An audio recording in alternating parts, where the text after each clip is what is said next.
ماں باپ کی دعائیں بچوں کے حق میں اللہ اس طرح قبول کرتے ہیں جس طرح اپنے اولیاء کی دعاؤں کو قبول کیا جاتا ہے۔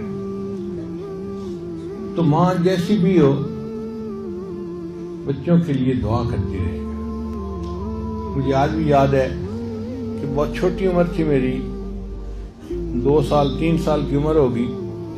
یہ وہ وقت تھا جب میں اپنی والدہ کے ساتھ بستر پہ اکٹھا سوتا تھا۔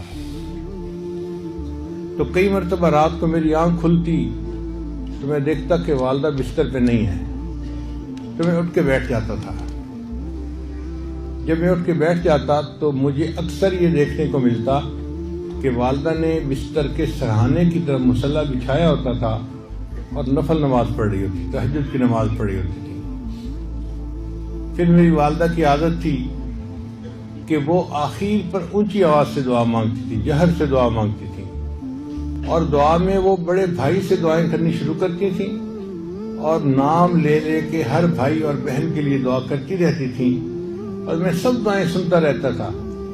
مجھے اس زمانے میں اتنی سمجھ نہیں تھی کہ یہ دعائیں ہیں کیا، اس کو نیک بنا دے، اس کو یہ کر دے، اس کو وہ کر دے، مجھے نہیں پتا تھا کیا امی مانگ رہی ہے۔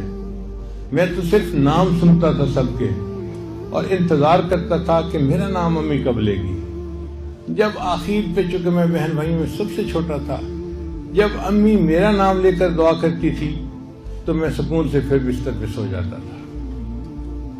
یہ والدہ کی تہجد کی وہ دعائیں ہیں کہ جن کی وجہ سے اللہ نے میرے اوپر رحمت فرمائی، میری جہالت پہ پردے ڈال دیے، اور اللہ تعالیٰ نے دنیا میں مجھے عزتوں سے نوازا۔ یہ والدین کی دعائیں اللہ کے یہاں اس طرح قبول ہوتی ہیں کہ بخاری شریف لوگ پڑھتے ہیں، امام بخاری رحمۃ اللہ بچپن میں نابینا ہو گئے تھے، آنکھوں کی بہرائی چلی گئی تھی، کچھ نظر نہیں آتا تھا۔ ان کی والدہ نے ان کے لیے رو رو کے اللہ سے دعا مانگی، اللہ نے امام بخاری کو دوبارہ بینائی عطا فرما دی اور اتنے بڑے وہ محدث بن گئے۔ تو ماں کی دعا جنت کی ہوا، اس میں کوئی شک نہیں ہے۔